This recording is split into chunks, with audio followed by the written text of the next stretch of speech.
দারুস সুন্নাহ model মাদ্রাসার উন্নতি কল্পে এবং উদ্যোগে আজ 24শে ডিসেম্বর 2024 সরিষাডাঙ্গা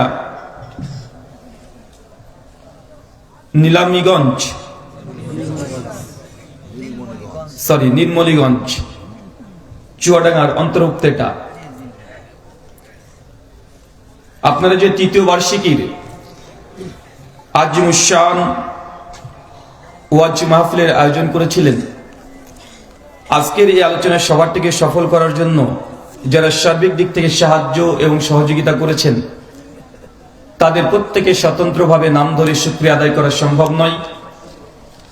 তারপরেও আজকের এই আলোচনা সভার সভাপতি, সহ সভাপতি, অতিথি এবং বিশেষ অতিথি সহ দূর দূরান্ত থেকে যেসব দিনী ভাই এবং বোনের আলোচনা শ্রবণের উদ্দেশ্যে একত্রিত হয়েছেন এবং যারা অর্থ, শ্রম, মেধা এবং দোয়া এবং পরামর্শ দিয়ে সহযোগিতা করেছেন, আল্লাহ সুবহানাহু ওয়া তাআলা তুমি তাদের প্রত্যেকে নেক নিয়াত এবং নেক আমলগুলোকে কবুল করে নাও, সকলে পড়ি আমিন। মহান সত্তা আল্লাহ সুবহানাহু ওয়া তাআলার কাছে দোয়া, এই প্রার্থনা, আল্লাহ সুবহানাহু ওয়া তাআলা আমরা মানুষ, আমরা কম বেশি ছোট বড় ভুল, ত্রুটি বিচ্যুতি, গুনাহ, পাপ, অন্যায় করে থাকি। আজকের এই আলোচনা সভার ওসিলায় আমাদের পেছনের ছোট ছোট গুনাহগুলোকে তুমি ক্ষমা করে দাও, সকলে পড়ি আমিন। সম্মানিত সুধী, বাদ মাগরিব থেকেই বিভিন্ন আলোচক তারা পবিত্র কোরআনুল কারীম এবং হাদিসে মুবারাকা থেকে অনেক গুরুত্বপূর্ণ আলোচনা আপনাদের কাছে পেশ করেছেন। আজকের এই আলোচনা সভার অন্তিম লগ্নে আপনাদের সামনে উপস্থিত হয়েছি একটি নির্দিষ্ট বিষয়ের উপরে আলোকপাত করার জন্য।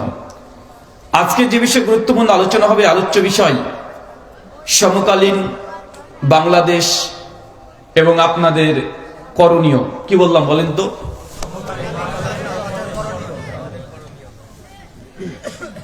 আলোচনা আল্লাহ নবী আলাইহিস সালাম তিনি করতেন সবসময় বর্তমান প্রেক্ষাপটকে সামনে রেখে উম্মার জন্য কল্যাণকর যে নসিহা, আদেশ, উপদেশ, নির্দেশ এবং সতর্ক বাণী হিসাবে আল্লাহ নবী প্রায়শই তিনি আলোচনা করতেন। তো আল্লাহ নবীর যে আলোচনাগুলো কোরআনুল কারীম এবং হাদিসে মুবারাকার মধ্যেই এবং তার সিরাতের মধ্যে 1400 বছর আগে এটা কমপ্লিট হয়ে আছে। নতুন কোনো তথ্য বা ডকুমেন্ট আপনাদের কাছে আমরা পেশ করতে পারবো এমনটি নয়। নতুন কিছু ডকুমেন্ট ইসলামে প্রবেশ করানোর কোনো অবকাশ আমাদের নেই। আমরা শুধুমাত্র কপি পেস্ট করতে পারি। যে তথ্যগুলো কিতাব শাস্ত্র আদিতে লিপিবদ্ধ আছে সেগুলোই আপনাদের বোধগম্য ভাষাতে, সহজ সরল ভাষাতে বোঝানোর জন্যই আমরা আপনাদের কাছে আসি। তবে এই যে জায়গাতে আমরা বসে আছি, যে চেয়ার আমাদের জন্য সজ্জিত করা হয়েছে, আলোচনা সভা সজ্জিত করা হয়েছে, অক্লান্ত পরিশ্রম করে হাজার হাজার মানুষ এখানে আপনারা এসে আলোচনা শ্রবণের উদ্দেশ্যে এসেছেন। যারা আলোচক তাদের অনেক বেশি দায়িত্ব, কারণ এই জায়গাটা অনেক কঠিন জায়গা। কঠিন বলতে অনেক কঠিন। যারা প্রকৃত দাওয়াতের কাজ করে বা উম্মাকে সংশোধন করতে চায় তাদের জন্য এই স্টেজ বা এই চেয়ারটা অনেক ভয়ঙ্কর।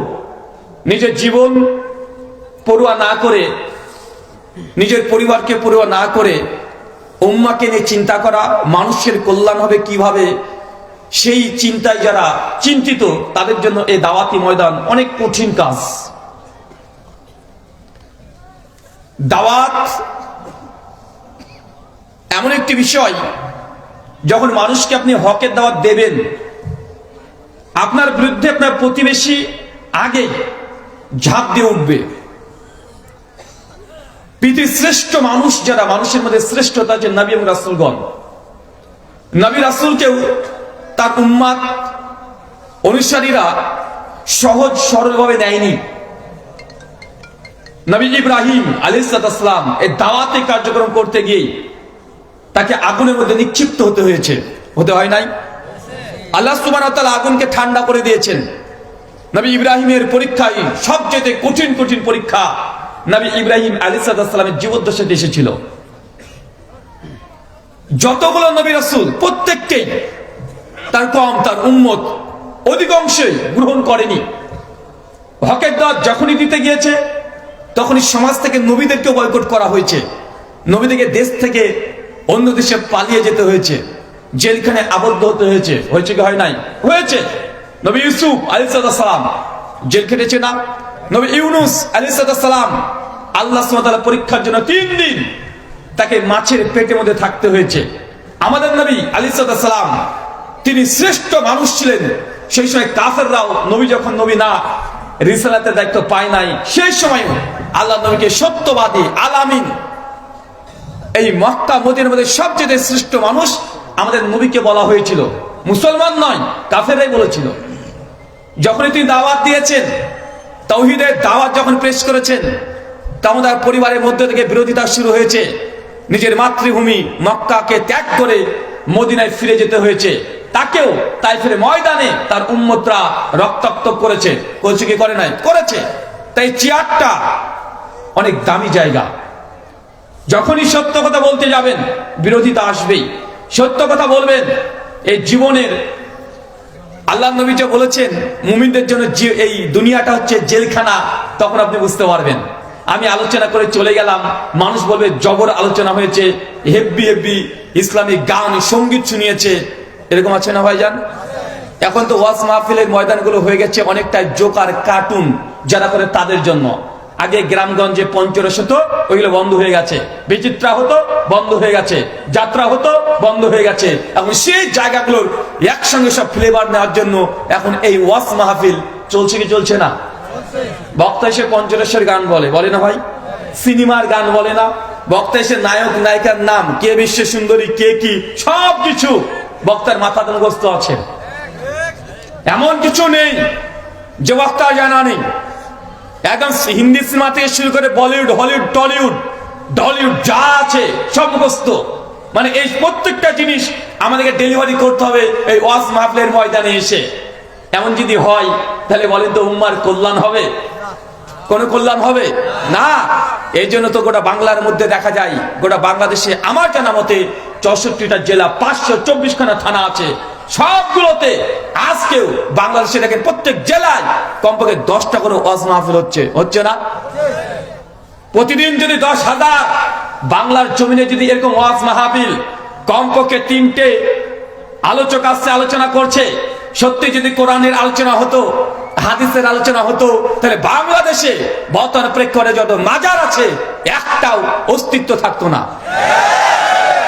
তার মানে বোঝা যাচ্ছে দ্বীনি কাজ করছি আমরা, দাওয়াতি কাজ করছি আমরা। আমাদের দাওয়াতি কাজ হচ্ছে না। আমাদের দাওয়াতি কাজ শুধুমাত্র সীমাবদ্ধ আছে গজল দিয়ে, মানুষকে মন মাতিয়ে কেচ্চা কাহিনী, গল্প, এগুলো দিয়ে, আর জিকির আজকার হাবিজাবি উল্টা পাল্টা সিনেমার গল্প, কেচ্চা কাহিনী, এগুলো দিয়ে ওয়াজ মাহফিল চলছে। এই জন্য বাংলার জমিন এখনো পরিবর্তন হয় নাই। এই কথা বারবার বলি যে আপনাদের বাংলাদেশে মুসলমান যে কোয়ালিটির মুসলমান, আমাদের ইন্ডিয়ার হিন্দু সনাতনীদের মধ্যে 19-20 বুঝেন? মানে বাংলাদেশে আপনাদের তো প্রায় 4 লক্ষের উপরে শুধু পীর সাহেব আছে না?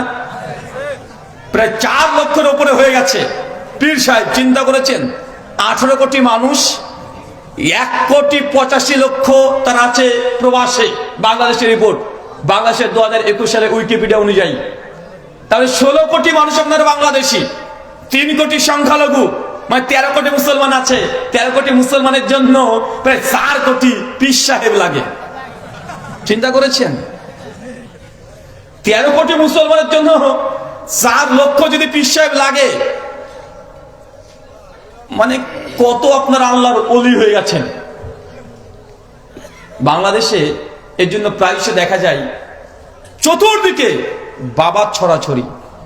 বাবা আছে না?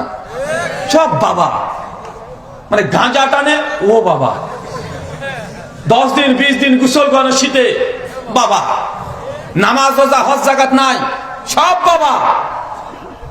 4 লাখ বাংলাদেশে বাবা আছে, আমার ইন্ডিয়াতে বাবা নাই। আমরা ওখান থেকে বেঁচে গেছি। আমাদের ওখানে মা আছে, কি আছে? মা আছে, অনেক মা। লক্ষ্মী মা, কালী মা, সরস্বতী মা, জগদ্ধাত্রী মা, মনসা মা, অনেক মা। তো আমাদের ওইদিকে বাবা খুব কম পাওয়া যায়।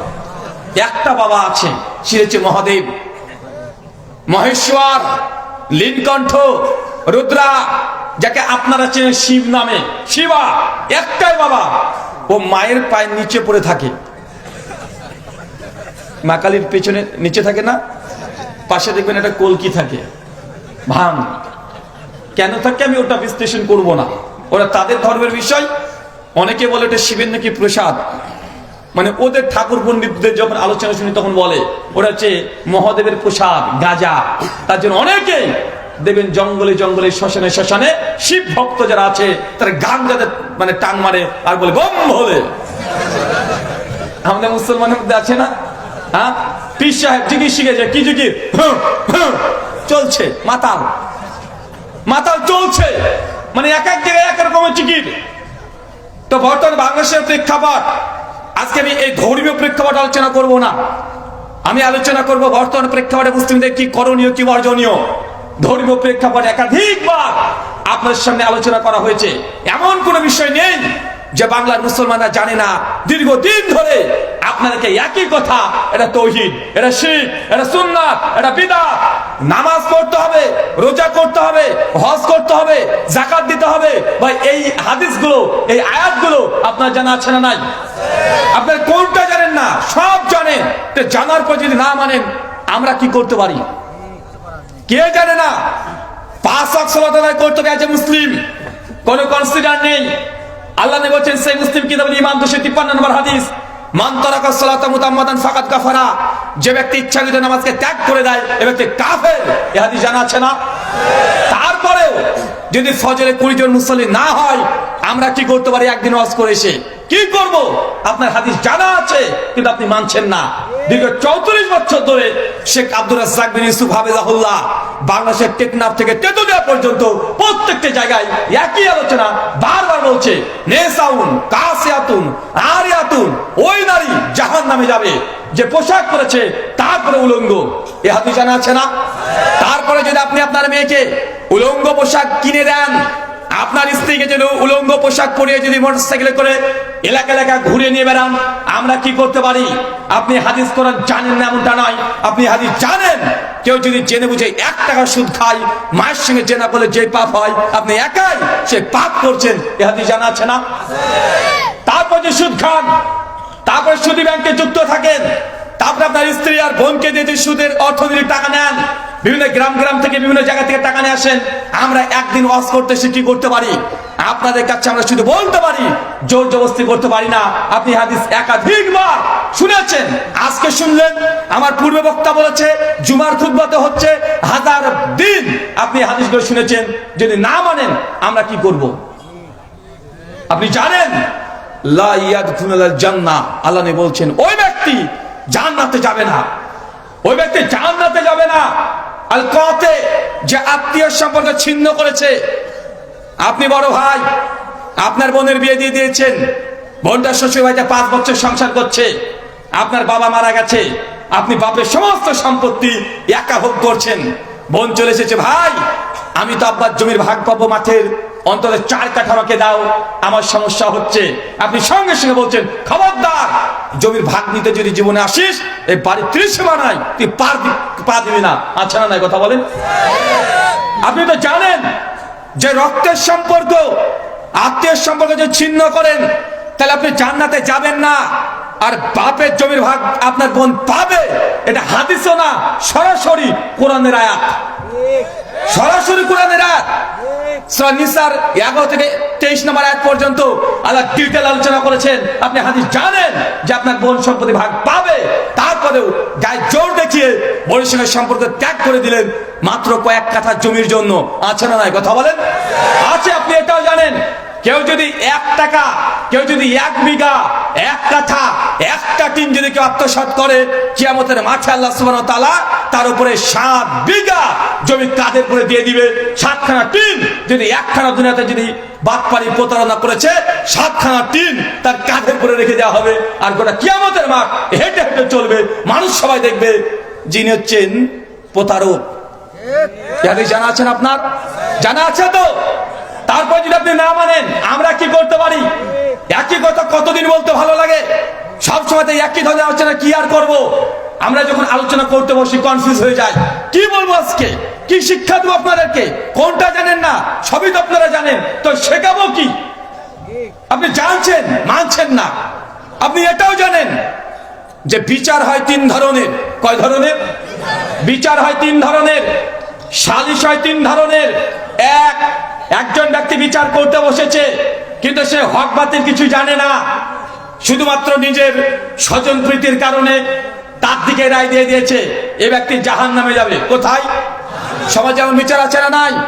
মানে আপনি শুনলেন না, ও এটা আমার মামাতো বোন ফোন করে বলে দিয়েছে, ওই কেসটা একটু দেখে নিও, আপনি তার কথা শুনলেন না, আপনি পেঁচিয়ে পেঁচিয়ে যেহেতু আপনার কাছে বলে দিয়েছে, আপনি তাকে বিজয় দিয়ে দিলেন, তাকে তার দিকে রায় দিয়ে দিলেন। সমাজে আছে না নাই? আল্লাহ নেমেছে, এই বিচারক জাহান্নামে যাবে, সে গ্রামের বিচারক হোক আর সে রাষ্ট্রের হোক, যেখানকারই হোক, না জেনে যে সিদ্ধান্ত দেন, বিচার করেন, তাহলে আপনি জাহান্নামে যাবেন। হ্যাঁ, হাদিস জানা আছে না? সব আছে, আপনি জানেন।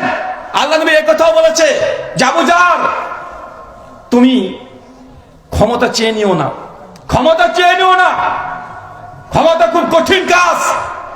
ক্ষমতা যদি তুমি না চেয়ে নাও, জনগণ যদি তোমাকে দেয়, যদি জনগণ দিয়ে দেয়, তাহলে আল্লাহর পক্ষ থেকে এই ব্যক্তির উপরে রহমত, বরকত, আল্লাহর সাহায্য নেমে আসবে। বর্তমান বাংলাদেশ, সমকালীন বাংলাদেশ, এটা কি গণতান্ত্রিক প্রক্রিয়া এসেছে না আন্দোলন এসেছে? ইউনূস সাহেব জানতেন? কথা বলেন। সে কি চেয়ে নিয়েছে না তাকে জোর করে চাপিয়ে দেওয়া হয়েছে? জোর করে চাপিয়ে দেওয়া হয়েছে। যতজন ছেলেরা যুবকরা আন্দোলন করেছে, তারা কি নেতা হওয়ার জন্য আন্দোলন করেছিল? না, বরং পরিস্থিতি তারা নেতা হয়ে গেছে। চেয়েছিল কৌটা, পেয়ে গেছে গোটা বাংলাদেশ। পেয়েছে না ভাইজান? পেয়েছে। কেন? যদি ক্ষমতা চেয়ে নেন, বরকত থাকবে না। যদি জনগণ আপনাকে নেতা নির্বাচন করে দেয়, ভালোবেসে যে না আপনাকে চাই, সরাসরি ওই নেতার উপরে আল্লাহর পক্ষ থেকে বরকত অবতীর্ণ হয়, আল্লাহ সাহায্য করে। 7 শ্রেণীর মানুষকে আল্লাহ জান্নাতে কিয়ামতের মাঠে আরশের নিচে স্থান দেবে। কয় শ্রেণীর মানুষকে? 7 শ্রেণীর মানুষকে। সহিহ বুখারী কিতাবুস সালাত হাদিস নাম্বার 660। প্রথম মাওলানা না, প্রথম কার কথা বলেছে? ইমামুল আদলুন, ওই নেতা যে ন্যায় পরায়ণ, ইনসাফ করে, নিজের বিরুদ্ধে চলে যাবে, তারপরে ইনসাফের থেকে এক ধাপ পেছনে সরবে না। নামাজি, রোজা, হজ, যাকাত, দান, সাদকা এগুলো বলেনি আল্লাহ। প্রথম বলছে ওই ব্যক্তি, ওই নেতা আল্লাহ আরশের নিচে কিয়ামতের মাঠে স্থান দিবে। ইমামুল আদলুন, যে নেতা ন্যায় পরায়ণ, ন্যায় পরায়ণ রাষ্ট্রনায়ক। কেন জানেন? মালিক কি ইয়াউমিদ্দিন, আল্লাহ বিচার দিনের মালিক। আর আপনাকে একটা রাষ্ট্রের বিচার করার ক্ষমতা দিয়েছে, রাষ্ট্রের মালিক করে দিয়েছে। এটা আল্লাহর একটা সিফাত, আল্লাহ একটা গুণ, আল্লাহ একটা গুণের অংশ আপনার মধ্যে আল্লাহ সুবহানাহু ওয়া তাআলা দিয়েছেন। আল্লাহ গোটা সৃষ্টি জগতের বিচার করেন, গোটা সৃষ্টি জগৎকে পরিচালনা করেন, গোটা সৃষ্টি জগৎকে রিজিক দেন। কিন্তু একটা রাষ্ট্রে যখন নেতাকে দায়িত্ব দেওয়া হয়, তার উপরেও এই দায়ভারগুলো মূলত থাকে। এই জন্য সে যদি ন্যায়পরায়ণ না হয়, তারও পরিণতি অনেক ভয়ঙ্কর। আর যদি ন্যায়পরায়ণ হয়, প্রথম কিয়ামতের মাঠে ওই নেতাকে আল্লাহ নিজের আঁচ দিয়ে ছায়া দিয়ে দিবেন। দায়িত্ব যত বেশি কঠিন যদি পালন করেন, মর্যাদা তত বেশি, তত বেশি মর্যাদা। মায়ের পায়ের নিচে জান্নাত এমনি নয়, কারণ মা জানে যেদিন বাচ্চাটা পেটে চলে এসেছে, বেবি কনসেপ্ট করেছে, সেই দিন থেকে একটা মায়ের যে যন্ত্রণা, আজকে যত যন্ত্রণা তার পরের দিন দ্বিগুণ হয়, তারপরে 3 গুণ হয়। হয় কি হয় না? কথা বলেন। একটা মা, আপনি একজন হাজবেন্ড, বাচ্চা হয়ে গেছে, আপনি ঘুমাচ্ছেন, কিন্তু মা 10 বার রাত্রিবেলাতে ওঠে না, বাচ্চাকে খাওয়াচ্ছে, তার পটি চেঞ্জ করে দিচ্ছে, প্যাম্পাস চেঞ্জ করে দিচ্ছে, গরম লাগছে, কি করছে, সব সময় মা একটা সন্তানকে প্রতিপালন করছে, একদম চোখে চোখে রাখছে। কেন? মায়ের দায়িত্ব বেশি, আল্লাহ মর্যাদা বেশি করে দিয়েছে। আল্লাহ সুবহানাহু ওয়া তাআলা তুমি বুঝার তৌফিক দান করে, সকলে বলি আমিন। সম্মানিত সুধী, আলোচ্য বিষয় সমকালীন বাংলাদেশ, আপনাদের করণীয়। একটা ছোট্ট প্রশ্ন, আজ থেকে 70 বছর আগে বাংলাদেশ ছিল? ছিল না। পাকিস্তান, আফগানিস্তান ছিল, কাশ্মীর, নেপাল, ভুটান কিচ্ছু ছিল না। এটা অখণ্ডহীন ভারত ছিল না ভাইজান? এটা ভারতবর্ষ গোটা ছিল। 47-এর পরেই আমাদের দেশগুলো সব ভাগ হয়েছে, তার কাটা পড়ে গেছে। অনেক মানুষ আমাদেরকে একটা অভিযোগ করে যে আহলে হাদিস সমাজ, এরা কখনো জিহাদের কথা বলে না। আহলে হাদিস সমাজ কখনো রাষ্ট্র ইসলাম যাক এই কথা আলোচনা তারা করেই না। আমার প্রশ্ন উল্টো দিক থেকে। কেন জানেন? আপনার 90% মুসলিম দেশে বসবাস করছেন, তাই পরিস্থিতি অনেক সময় বিবেচনা করতে পারেন না। আর আমরা 80% অমুসলিম রাষ্ট্রে বসবাস করি, আমরা দুই দিকটারই বুঝতে পারি। আমার প্রশ্ন, যারা এই অভিযোগ করছেন যে আহলে হাদিস সমাজ রাষ্ট্র ইসলাম যাক এটা চায় না, এটা আমাদের মতো অভিযোগ সব সময় করছে এক শ্রেণীর মানুষ। তাদের প্রশ্ন, আমার উত্তর এটাই যে ভাই, আজ থেকে 200 বছর পূর্বের ইতিহাস ঘাটেন। 200 বছর পূর্বের ইতিহাস যদি দেখেন, এই ভারত উপমহাদেশ বাররে সাগীর মুসলমানরা একটা বছর নয়, 100 বছর নয়, দীর্ঘ 800 বছর মুসলমানরা ক্ষমতায় ছিল কি ছিল না? মুসলমানদের রাজত্ব ছিল কি ছিল না? মুঘল সাম্রাজ্য গোটাটাই 800 বছর মুসলমানের ক্ষমতায় ছিল। আল্লাহর নবীর জীবদ্দশাতে 96 হিজরিতে মুহাম্মদ বিন কাসেম, সুলতান মাহমুদ তারা ভারতবর্ষে এসেছিলেন, গোটা ভারতকে তার রাজত্ব করেছিল না 96 হিজরিতে। অনেকে বলে যে পীর সাহেব আপনাদের নাকি বাংলাদেশ ইসলাম নিয়ে এসেছে, মিথ্যা কথা, এটা ডাইরেক্ট মিথ্যা কথা। সেই সময় বাংলাদেশের অস্তিত্বই ছিল না, সেই সময় ছিল অখণ্ড ভারত। কি ছিল? কথা বলে। সেই সময় ভারত ছিল, আর ভারতে প্রথম যিনি এসেছিলেন তার নাম কি? মুহাম্মদ বিন কাসেম, নাম শোনেন নাই? 96 হিজরিতে আল্লাহ নবীর মৃত্যুর মাত্র 80 বছর পরে ভারতে চলে এসেছে। ভারত এসে বিভিন্ন জায়গায় দাওয়াতি কাজ করেছে। আমাদের ইন্ডিয়ার কেরালা, সাউথ ইন্ডিয়া যেটাকে বলা হয়, কেরালাতে এখনো 22 জন সাহাবীর কবর এখনো আছে। তো যদি আপনার পীর সাহেব যদি ইসলাম নিয়ে আসে, তো সাহাবীরা কি করছিল ওখানে? এই যে ভুয়া নিউজগুলো চালিয়ে দিয়েছে ব্যবসা করার জন্য। কিসের জন্য? ব্যবসা করার জন্য। মুস্তাদরাক আল হাকিম হাদিসের গ্রন্থে মায়ানমারে আল্লাহ নবীর কয়েকজন সাহাবী ছিল যারা মায়ানমার থেকে আদা আর দারচিনি, লবঙ্গ এগুলো আল্লাহ নবীর কাছে পাঠিয়েছিল, হাদিস দ্বারা প্রমাণিত। বাঙালি মানুষকে দেখেন ঘোলা পানি খাওয়াচ্ছে যে পীর সাহেব আপনাদের এলাকাতে নাকি ইসলাম নিয়ে এসেছে। জি না, পীর সাহেব নিয়ে আসে নাই, সাহাবীদের মাধ্যমেই প্রথম ভারত উপমহাদেশে ইসলাম এসেছে। কার মাধ্যমে? কথা বলে। সাহাবীর মাধ্যমে। তার জ্বলন্ত প্রমাণ ভারতে, ইন্ডিয়াতে এখনো 22 জন সাহাবীর কবর এখনো আছে, বিদ্যমান এখনো আছে। আর অনেক ঘাটাঘাটি করলে অনেক ইতিহাস দেওয়া যেতে পারে, আপনাকে সেই ইতিহাস আমি দেখাতে চাচ্ছি না। আমি বলছি আল্লাহ নবীর জীবদ্দশাতে সাহাবীদের জীবনে ভারতে ইসলাম চলে এসেছে। 800 বছর মুসলমান ক্ষমতায় ছিল। আমার প্রশ্ন, আল্লাহ তো ক্ষমতা দিয়েছিল, আমাদের ক্ষমতা কেন কাফেরদের হাতে চলে গেল? এই পয়েন্ট বের করতে হবে। কি বললাম বলেন তো? কথা বুঝতে পারলেন না মনে হয়? আরে আমাদের ক্ষমতা আল্লাহ দিয়েছিল, 1-2 বছর নয়, 800 বছর। আমাদের ক্ষমতা কেন ব্রিটিশ কাফেরদের হাতে চলে গেছে? 190 বছর তারা শাসন করেছে, 70 বছর ধরে মুশরিকরা করছে। তা আমাদের অর্জিত ক্ষমতা কেন কাফেরদের হাতে গিয়েছে? এই পয়েন্ট যতক্ষণ পর্যন্ত বের করতে না পারছেন, ততক্ষণ মুসলিমদের মধ্যে কোনো বিপ্লব ঘটনা সম্ভব নয়।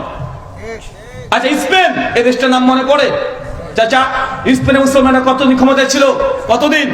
800 বছর। আজকে বাংলাদেশিকে স্পেনে ভিসা চান, এমবিসিতে চলে যাবেন, নামের পূর্বে যদি মোহাম্মদ দেখে আর মুখে যদি দাড়ি দেখে, লাথি মেরে এমবিসি থেকে বের করে দিবে। অথচ 800 বছর মুসলমানরা স্পেনের রাজত্ব করেছে, স্পেনের রাজা বাচ্চা তারাই ছিল, তারাই নেতৃত্ব দিয়েছে। স্পেন দেশ আজকে নাই, ফিলিস্তিন আজকে বাংলাদেশে কত চমৎকার করে আমরা আলোচনা করছি, কোনো ভয় ভীতি সংকোচ কিচ্ছু নেই। খাওয়া দাওয়া করে সে বসেছি মজলিসে, কোনো চিন্তা চেতনা আমাদের নেই।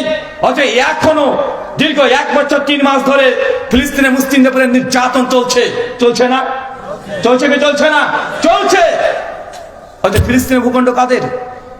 কাদের? মুসলমানদের। ওমর ইবনুল খাত্তাব 23 হিজরিতে গোটা ফিলিস্তিন ভূখণ্ড তিনি নিয়েছিলেন। কিন্তু আজকে ইহুদিরা দখলদারিতা করে গোটা বিশ্বকে দেখাচ্ছে যে মুসলমানরা জঙ্গি আর ইহুদি তারাই নাকি তাদের এটা দেশ, এটা প্রমাণ করার চেষ্টা করছে না? গোটা বিশ্বে যেখানেই দেখবেন একটা সময় ছিল মুসলমানরা রাজত্ব করেছে, কিন্তু গোটা বিশ্ব জগতে আজ মুসলিম জাতি নির্যাতিত, নিষ্পেষিত, লাঞ্ছিত, বঞ্চিত, পদদলিত। পদদলিত নয়?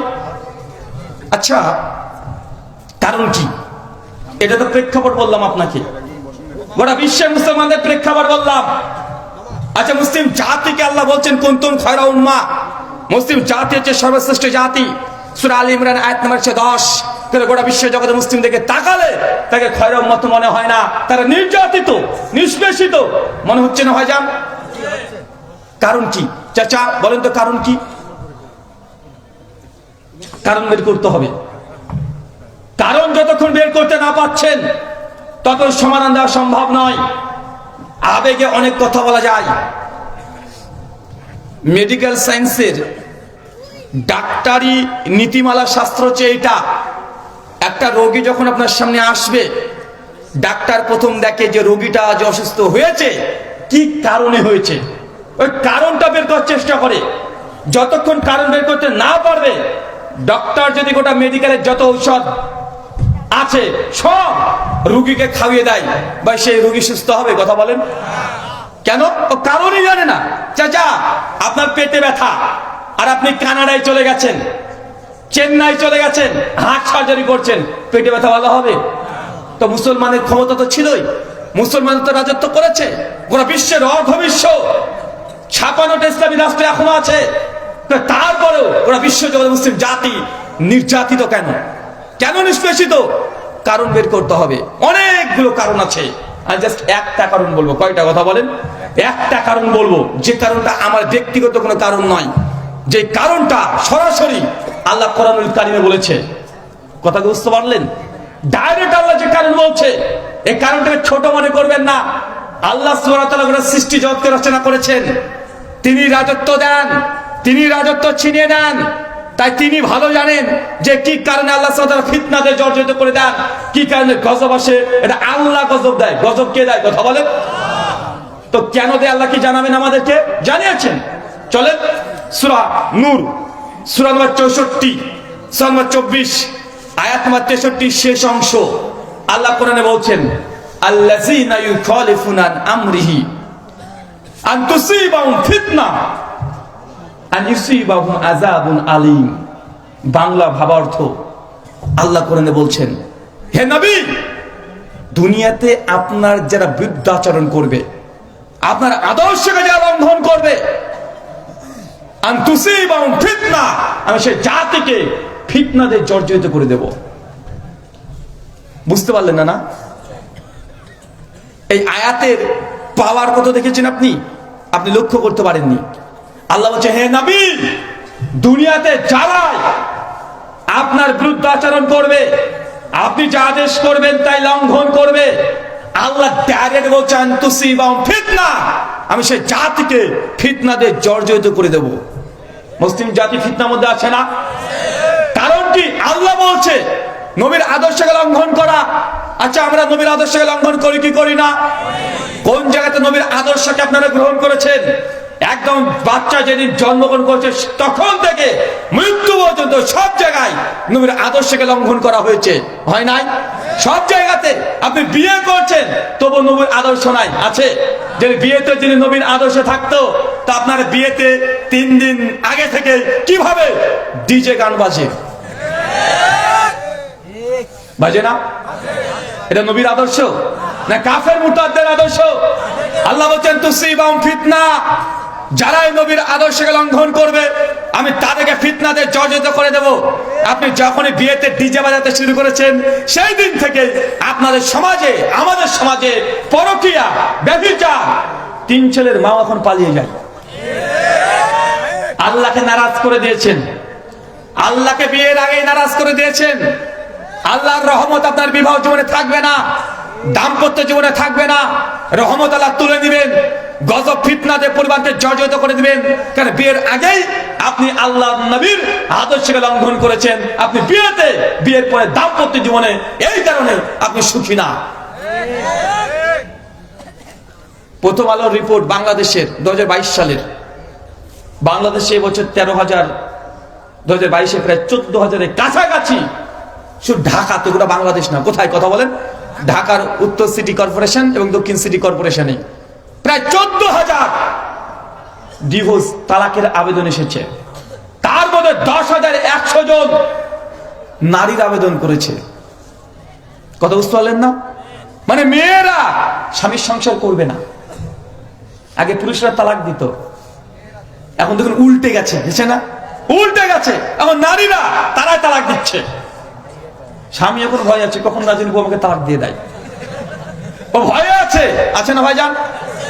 70% নারীরা এখন তালাক দেয়। গোটা বিশ্বের ওয়ার্ল্ড নিউজ, বিবাহের পরেও 78% পরিবারে পরকীয়ার সম্পর্ক আছে। এখন যদি 100 জন যদি পুরুষ মানুষ বসে থাকেন, বিয়ে করেছেন, সন্তান আছে, ছেলে মেয়ে আছে, 100 জনের মধ্যে 78 জন পুরুষই সন্তান থাকার পরেও, স্ত্রী থাকার পরেও দ্বিতীয় কোনো মেয়ের সঙ্গে পরকীয়ার সম্পর্কে লিপ্ত আছে। এটা রিপোর্ট। নিজেকে একবার আয়নাতে চেক করে দেখে নেবেন রিপোর্টের সঙ্গে মিল আছে না নাই। মেয়েরা কম নয়, মেয়েদের ব্যাপারে আসছে যে 68%। আপনি মনে করছেন না বউ কিছু জানে না, পাগলি, কিছু বুঝে না, ও আপনাকে ছাড়া কিছু বুঝে না। আপনি থুয়ে দিয়ে চলে গেছেন 4 দিনকার জন্য, চলে গেছেন একদম 1 বছর, 1.5 বছর, 3 বছর আছেন, পাগল বা আমার কিছু বুঝে না, সারাদিন আমার সঙ্গে টাচে থাকে। জি, আপনার বউ তো জান্নাত থেকে পালিয়ে এসেছে, ও কিছু বুঝে না, পাগলি। আপনার মতো 6 জন পুরুষকে একাই চড়াতে পারবে, একাই চড়াতে পারবে। আর তুসিবাহুম ফিতনা, নবী বলছেন, আল্লাহ বলছেন, যখনই যেখানে আপনি নবীর আদর্শকে লঙ্ঘন করবেন আল্লাহ ওই জায়গাতেই ফিতনাকে জর্জরিত করে দিবে। ভাই বলেন তো, বৈবাহিক জীবন, দাম্পত্য জীবন এবং ফিতনাতে জর্জরিত আছে না নাই? আচ্ছা, কে কে বিয়ে করেছেন একটু হাত তোলেন তো দেখি। মাশাআল্লাহ, কতজন গো? নামান নামান নামান। ও 2 হাত তুলেছে, ও আবার দুটো নাকি? আচ্ছা, কে কে এখনো বিয়ে করেনি? মিসকিন, মিসকিন গুলো হাত তোলেন একবার দেখি। মাশাআল্লাহ, অনেক মিসকিন আছে, হাত নামান। আচ্ছা, কে কে বিয়ে করতে চান কিন্তু আব্বা মা দেয় না?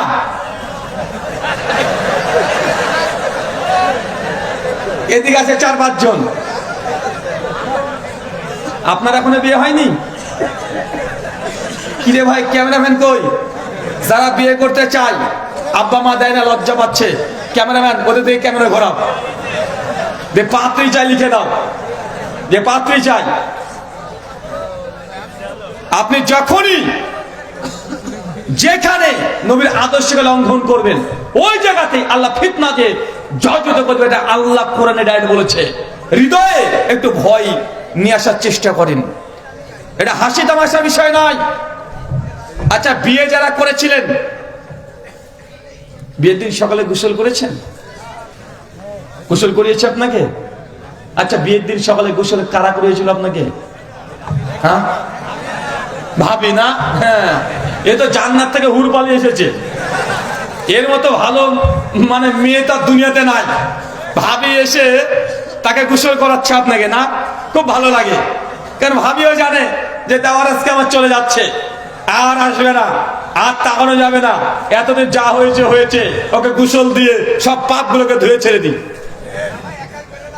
আল্লাহ নবী যেখানে হাদিসে বললেন যে দেবরের সঙ্গে ভাবির সম্পর্ক কি? মৃত্যু। আর আমাদের সমাজে উল্টো শয়তান এসে হাদিস শুনিয়ে দিয়েছে দেবর আর ভাবির সম্পর্ক, ভাবি মানে অর্ধেক, আছে না ভাইজান?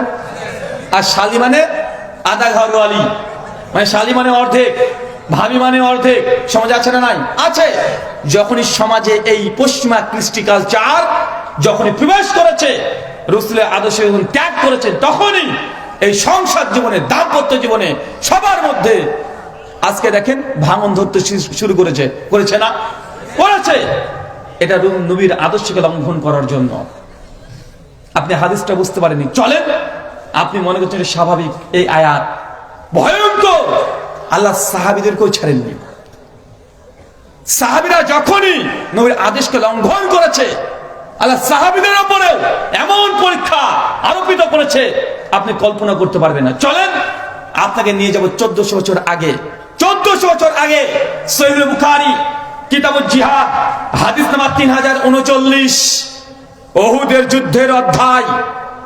আজ থেকে 1450 বছর আগে উহুদের যুদ্ধ হয়েছিল মক্কাতে।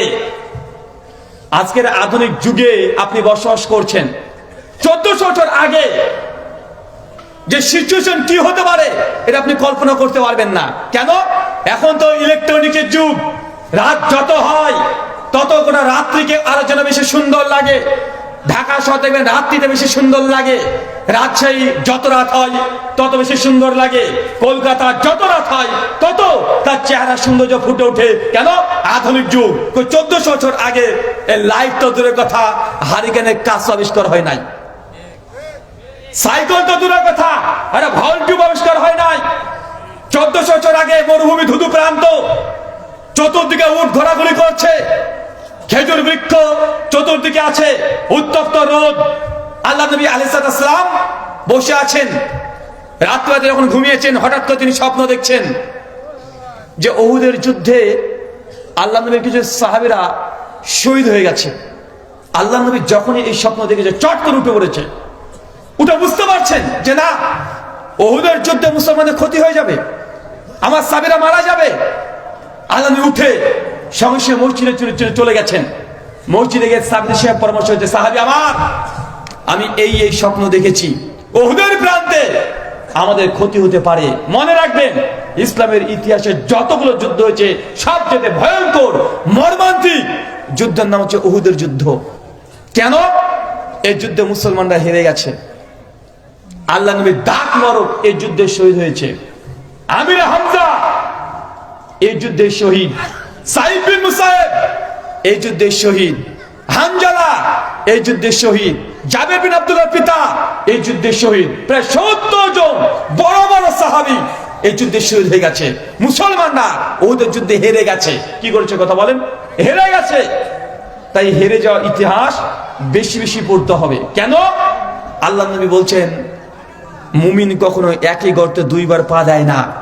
আমাদের পূর্বপুরুষরা কেন হারিয়ে গেছেন, কোন ভুলের কারণে, এই ভুলটাকে বের করতে হবে। কথা বুঝতে পারলেন? চলেন উহুদের যুদ্ধের ছোট্ট একটা ঘটনা আপনাকে বলি। আল্লাহ যখন সাহাবীদেরকে বলছেন যে আমি দেখছি যে সাহাবীরা তোমরা সবাই মৃত অবস্থায় পড়ে আছে, শায়িত আছো, তোমরা কি বলছো? সাহাবীরা বলছে ইয়া রাসূলুল্লাহ, আল্লাহ যেহেতু জিহাদকে ফরজ করে দিয়েছেন আমরা জিহাদে যাব, যাহাই হবে। আল্লাহ নবীর কথা, সাহাবীদের কথা শুনে তিনি প্রস্তুতি নিচ্ছেন। তবে তিনি বুঝছেন যে জিহাদ গেলে ক্ষতি হয়ে যাবে। এবার তারপরেও পরিকল্পনা, রণকৌশল চেঞ্জ করছে, কিভাবে যুদ্ধে হতাহতের ক্ষমতা কমানো যায়। আল্লাহ নবী কয়েকদিন পরে হাজার হাজার সাহাবীদেরকে নিয়ে একদম উহুদের মাঠে প্রবেশ করলেন। উহুদের মাঠে গিয়ে তিনি দেখছেন যে উহুদের পাহাড়টা এমন ভাবে আছে যে উহুদের একটা গেট দিয়ে ঢুকতে পারবেন আর একটা গেট দিয়ে বের হতে পারবেন। মাত্র 2টো গেট। কয়টা গেট? মাত্র 2টো গেট। নবী বুঝতে পারছেন যে এই গেটে যদি আমরা প্রবেশ করি, কাফেররা তো উল্টো দিক থেকে এসে তারা অতর্কিত হামলা করে আমাদেরকে একদম শেষ করে দিতে পারে। এই জন্য আল্লাহ নবী আগেই উহুদের প্রান্তে চলে গিয়ে সাহাবীদেরকে নিয়ে তিনি পজিশন দিচ্ছেন, যুদ্ধের রণকৌশল তিনি শিক্ষা দিচ্ছেন, কিভাবে কোন পজিশনে থাকতে হবে। আল্লাহ নবী একজন সাহাবী জাবের বিন আব্দুল্লাহ আনসারী, আবু যুবাইর আনসারী, এই সাহাবীকে আল্লাহ 50 জন আর সাহাবী দিলেন। চাচা কতজন? 50 জন সাহাবী দিয়ে আল্লাহ নবী বললেন শোনো, তোমরা উহুদের পাহাড়ের উপরে উঠে পড়ো। একদম গোল হয়ে তীর নিয়ে চতুর্দিকে ঘিরে থাকবে। কাফেররা যখন প্রবেশ করবে, যুদ্ধ যখন শুরু হবে, উপর থেকে তোমরা তীর নিক্ষেপ করবে। আব্দুল্লাহ বিন জুবাইর তাদের নেতা বানিয়ে দিলেন।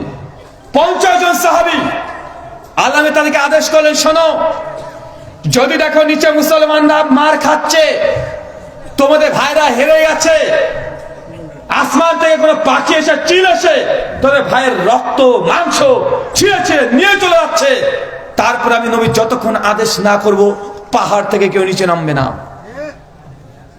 আদেশ আলমে। তারপর আবার বলছেন সহিহ বুখারী 3039 নম্বর হাদিস, শোনো, যদি দেখো মুসলমানরা জিতে গেছে, বিজয় লাভ করেছে, আনন্দে উল্লাসিত, গনিমত নিয়ে ব্যস্ত হয়ে গেছে, কালমা পতাকা উড্ডীন হয়ে গেছে, তারপরেও আমি নবী যতক্ষণ আদেশ না করব কেউ ওই পাহাড় থেকে নিচে নামবে না।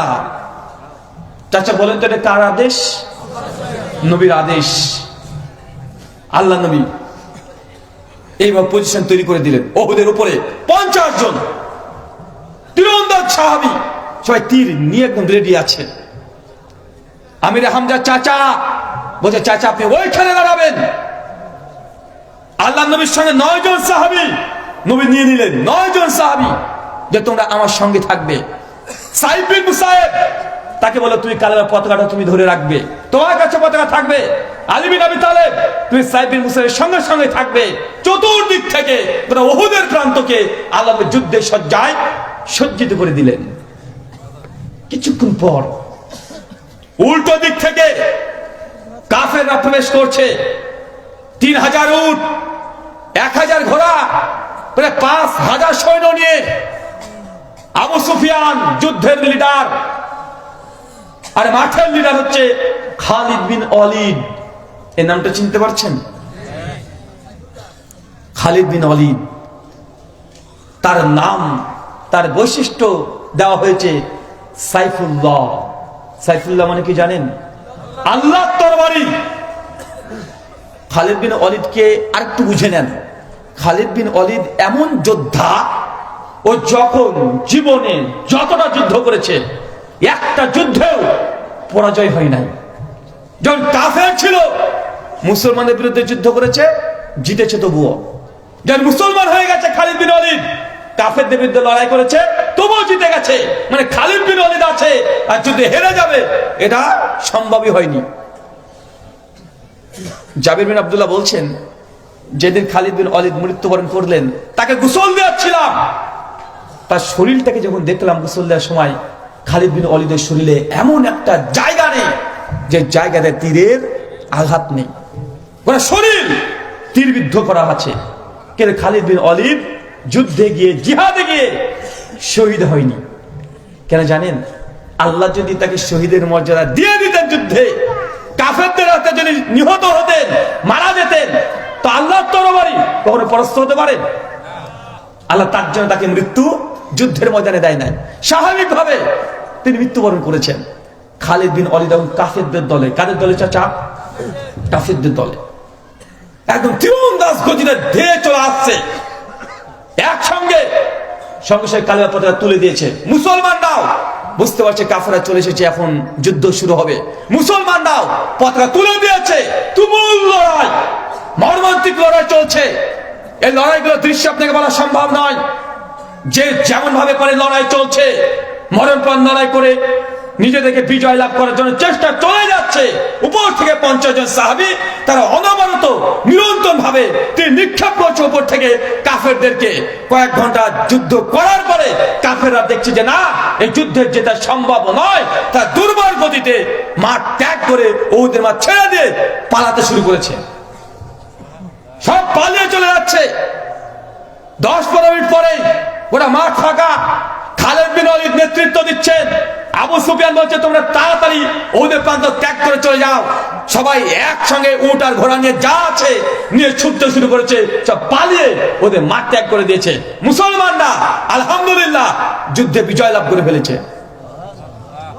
সমস্ত সাহাবী অবাক যে আমরা দেখলাম, আল্লাহ নবী বললেন এই যুদ্ধে ক্ষতি হয়ে যাবে, আলহামদুলিল্লাহ আমরা তো যুদ্ধে বিজয় লাভ করেছি, যুদ্ধে জিতে গেছি, আনন্দিত আনন্দিত উল্লাসিত একে অপরের সঙ্গে কোলাকুলি করছে, কালিমা পতাকা উড্ডীন করে দিয়েছে, গনিমতের মাল চতুর্দিকে কাপড়া ফেলে দিয়েছে, সবগুলো কুড়ে কুড়ে দিচ্ছে, গনিমত গনিমত করে একে অপরের সঙ্গে আনন্দ উল্লাস বিজয় উৎসব করছে।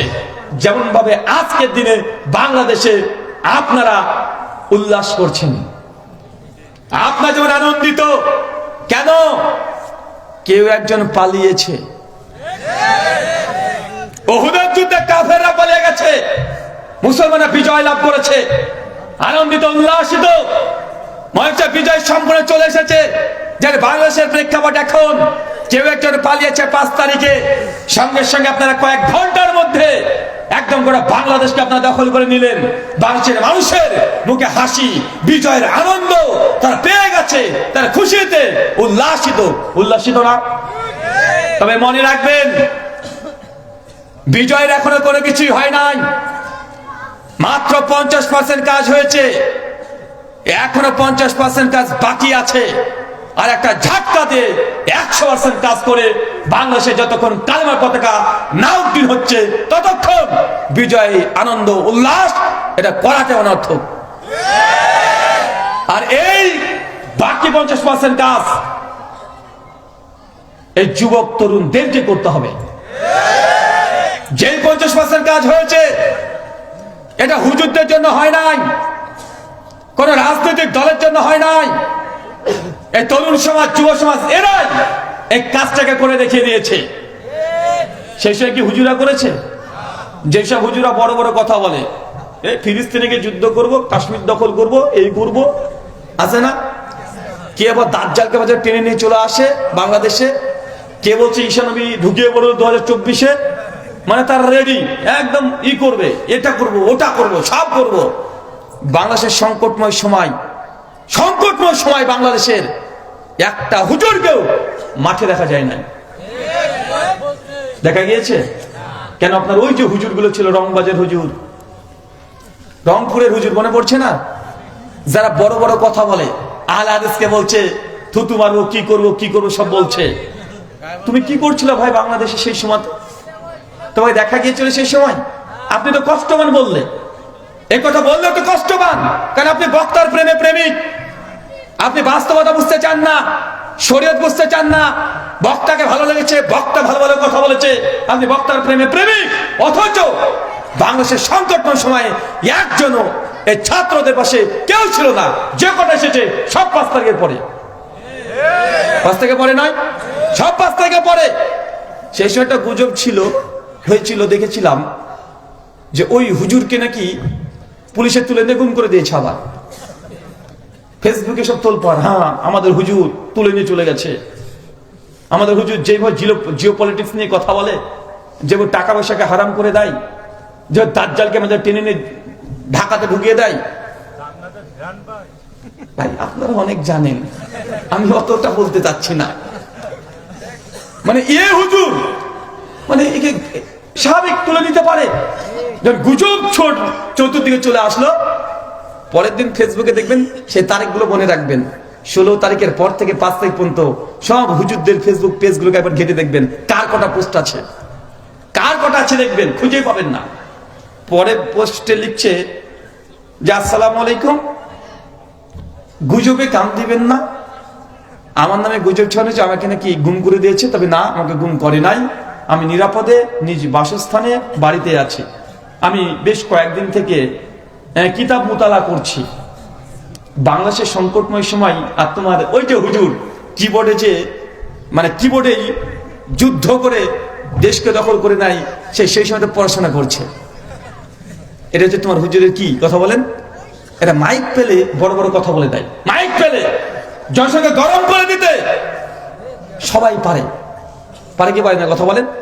আমি শেষে চিন্তা করছি যে কি ব্যাপার, আরে বাংলাদেশের যুবকদেরকে তো চিনি, তরুণদেরকে চিনি, আরে হঠাৎ করে বাংলাদেশে কি ঘটে গেল? রাতারাতি গোটা ঢাকা দখল করে নিচ্ছে, রংপুর দখল, দিনাজপুর, সব জায়গাতে কি ঘটলো? বাংলাদেশকে আমার চাইতে আপনারা বেশি চেনেন না। আপনি বাংলাদেশের কটা জেলাতে ঘুরেছেন, কটা থানাতে গিয়েছেন, কত মানুষের সঙ্গে কথা বলেছেন?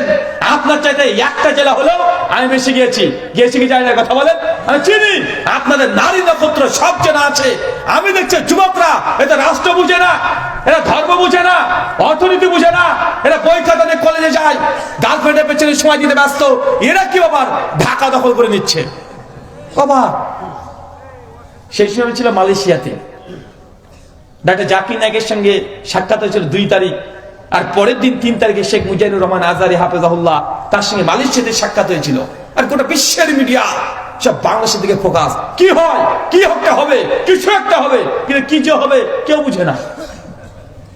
মনে পড়েছে না 5 তারিখের কথা? আরে আন্দোলন হঠাৎ করে দাও দাও পর্যন্ত শুরু করেছে।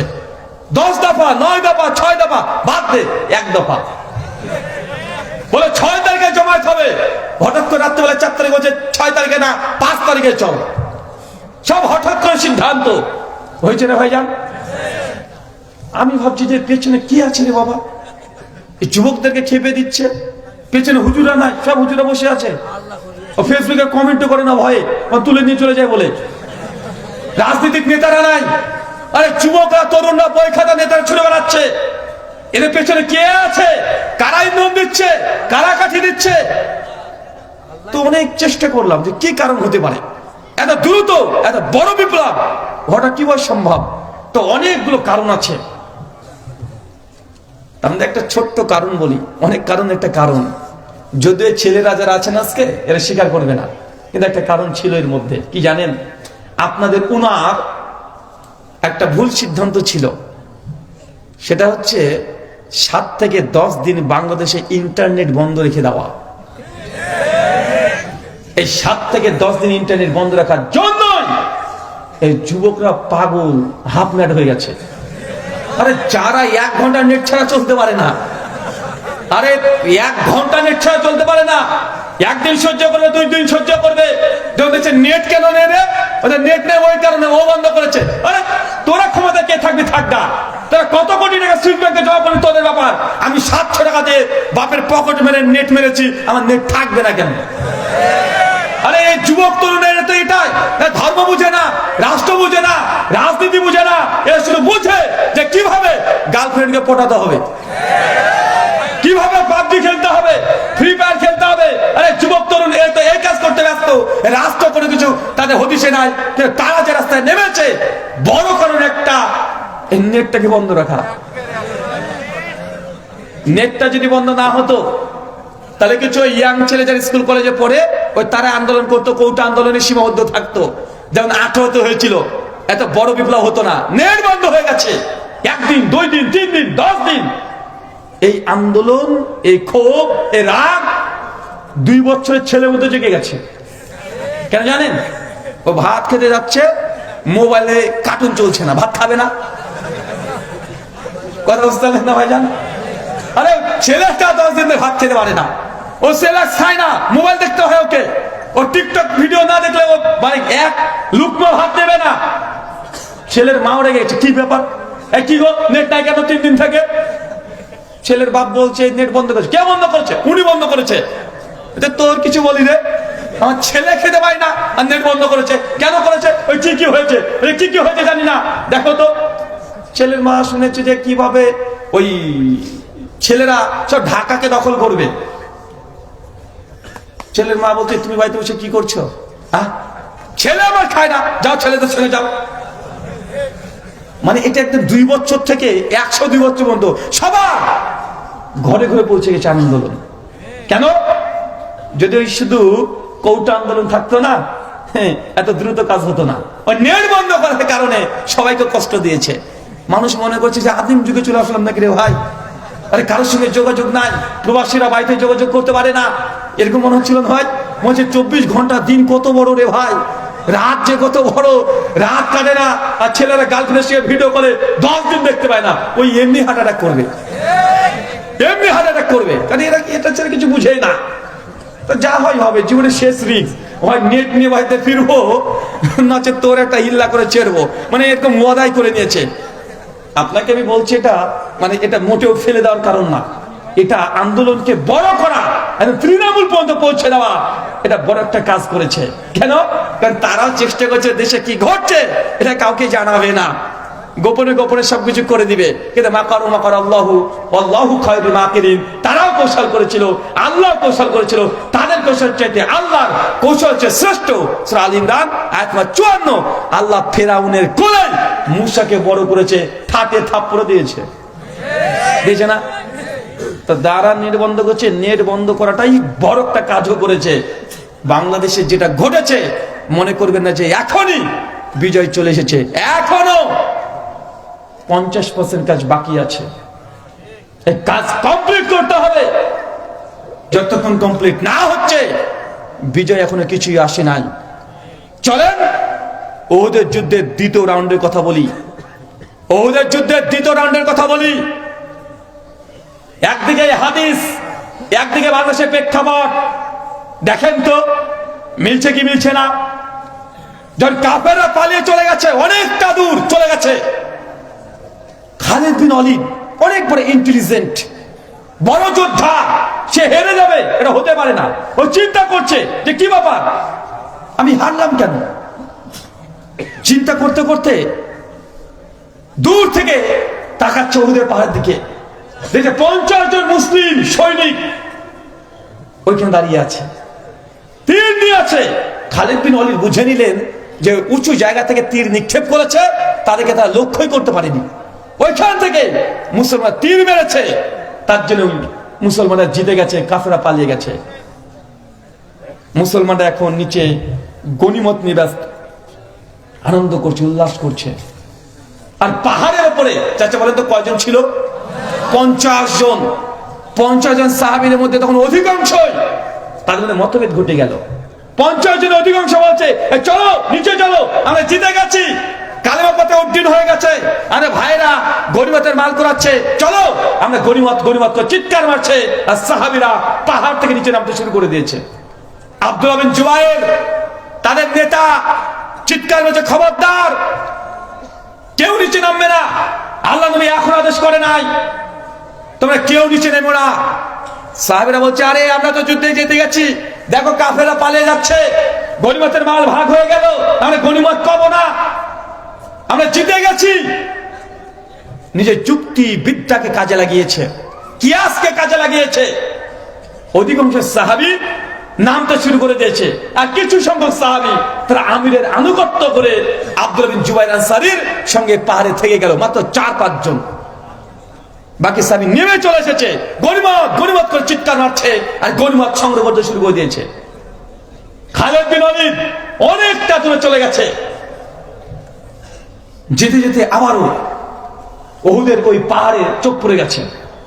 যখন চোখ পড়ে গেছে দেখছে উহুদের পাহাড় ফাঁকা, কেউ নেই, 4-5 জন ঘোরাঘুরি করছে।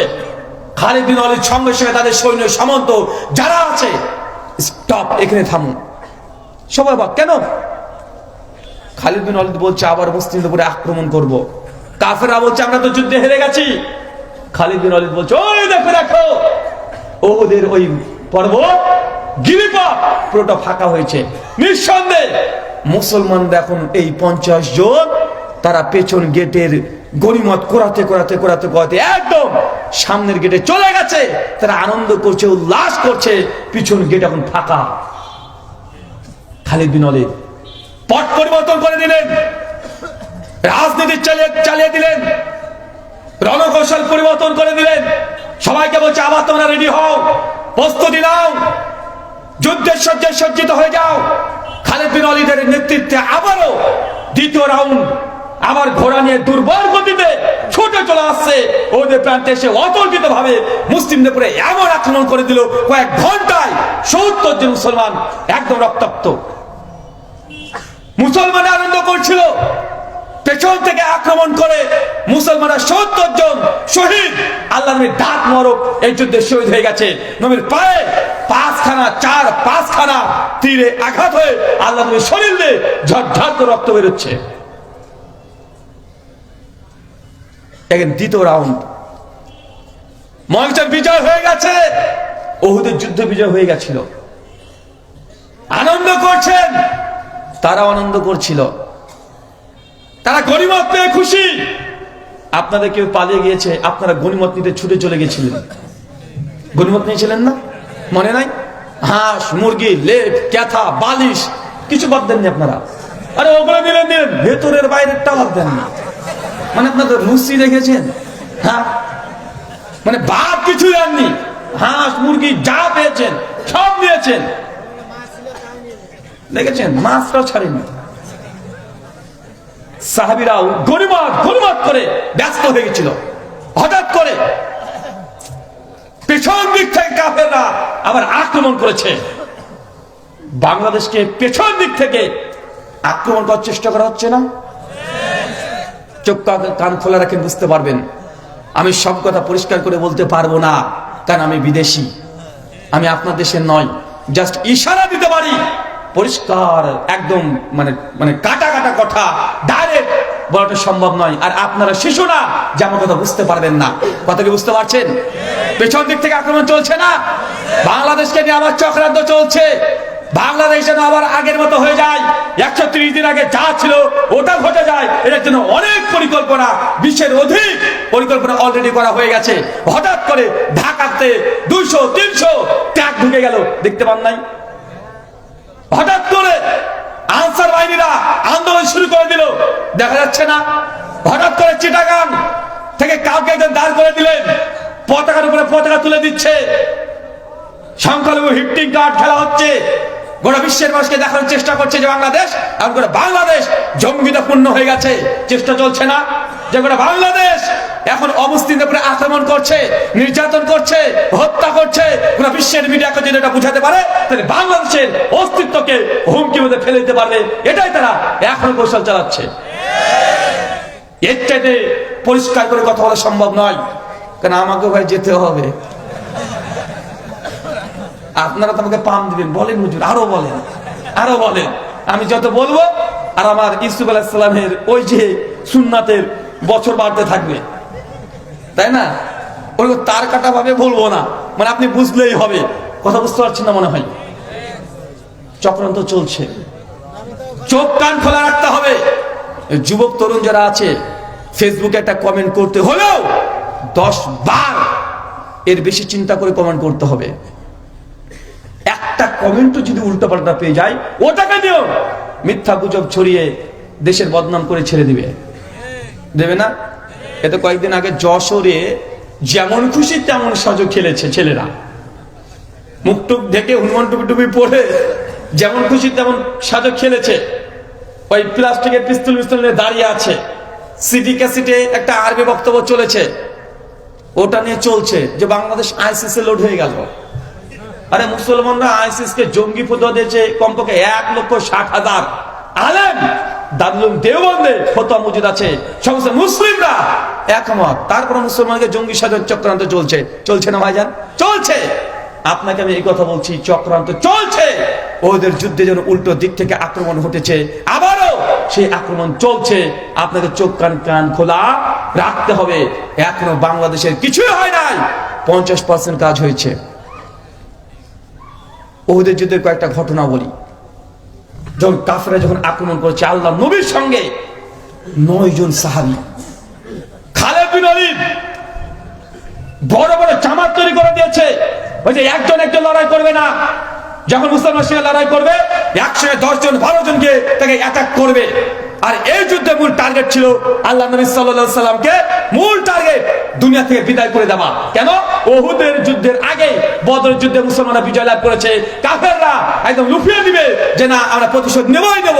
তার জন্য তারা মরণপণ চেষ্টা করেছে উহুদের যুদ্ধে তাদের বিজয় ছিনিয়ে আনার জন্য। আল্লাহ নবী আলাইহিস সালামকে টার্গেট করে বারবার তার তীর নিক্ষেপ করছে। 9 জন সাহাবী একসাথে আল্লাহ নবীকে গোল করে ঘিরে রেখে দিয়েছে। মাঝখানে আল্লাহ নবী চতুর্দিকে ছুটে বেড়াচ্ছে। কাফেররা এসে আমির হামজাকে হত্যা করে দিয়েছে, একদম নাভি বরাবর বল্ল মেরে দিয়েছে, উল্টো পড়ে গেছে আমির হামজা। আল্লাহ সিংহ পুরুষ মাটিতে লিথিয়ে পড়ে আছে, নাভির মধ্যে দিয়ে বল্লম ঢুকে দিয়েছে। আল্লাহর চাচা কেন ছুটে চলে যায়, চাচা মারা গেছে। নই সহ্য করতে পারছেন না যে চাচা সংসদে সাপোর্ট দিয়েছে, ইসলামের জন্য অনেক বড় শক্তি ছিল। একটা ডান হাত আজকে মৃত্যু মারা গেছে, তুমি সহ্য করতে পারছেন না। তাকে দেখছেন ওইদিকে হানজালা রাদিয়াল্লাহু আনহা, তিনি মারা গেছেন, চলেছেন তার কাছে। এইদিকে একজন সাহাবী পড়ে, এইদিকে মরে, চতুর্দিকে সাহাবীরা মৃত্যু, রক্ত আর রক্ত। আল্লাহ নবী এদিকে ছুটে যায়, ওইদিকে চলে যায়। এদিকে একজন কাঁদছে, ছটফট করছে, একদম পুরো গলাটাকে তরবারি মেরে দিয়েছে, চিৎকার মারছে, ইয়া রাসূলুল্লাহ, ইয়া রাসূলুল্লাহ। নবী ছুটে গিয়ে তাকে, তার মাথাটাকে পায়ে পড়ে গেছে, সঙ্গে সঙ্গে তাকে নবী দিকে তাকিয়ে হেসে সাহাবী মৃত্যুবরণ করছে। চিন্তা করেন, এই সিন দেখা সম্ভব? সিরাত ইবনে হিশাম চতুর্থ খণ্ডের দ্বিতীয় খণ্ডের 425 থেকে 452 পৃষ্ঠা হাদিসগুলো মজুদ আছে সবগুলো। সহিহ বুখারী 3039 নম্বর হাদিসে এর সংক্ষিপ্ত রূপ আছে। ডক্টর প্রফেসর মোহাম্মদ আসাদুল্লাহ আলী স্যারের সিরাতুর রাসূল উহুদের যুদ্ধ পুরোটা পড়বেন, বিভিন্ন ঘটনাগুলোকে জমা করেছেন তিনি, কোনটা সহিহ কোনটা সহিহ সবগুলো ওখানে পেয়ে যাবেন। আল্লাহ নবী চতুর্দিকে ছুটে বেড়াচ্ছে, সাহাবীরা মৃত্যুবরণ করছে, নবীর কোলে মাথা দিয়ে চাচা মারা যাচ্ছে, অনেকে মারা যাচ্ছে, নবী সহ্য করতে পারছেন না। কিভাবে সহ্য করবে বলেন তো?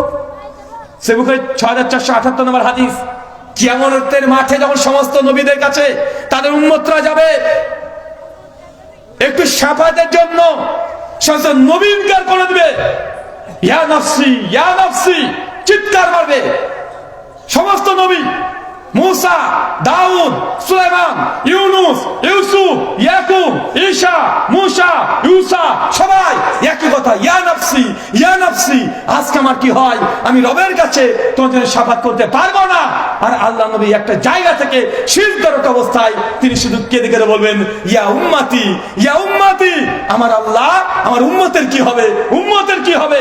তিনি কাঁদবেন কিয়ামতের মাঠেও তার উম্মতের জন্য। সে উম্মত নিজের সামনে রক্তাক্ত অবস্থায় পড়ে আছে, এই সহ্য করা কঠিন নয়?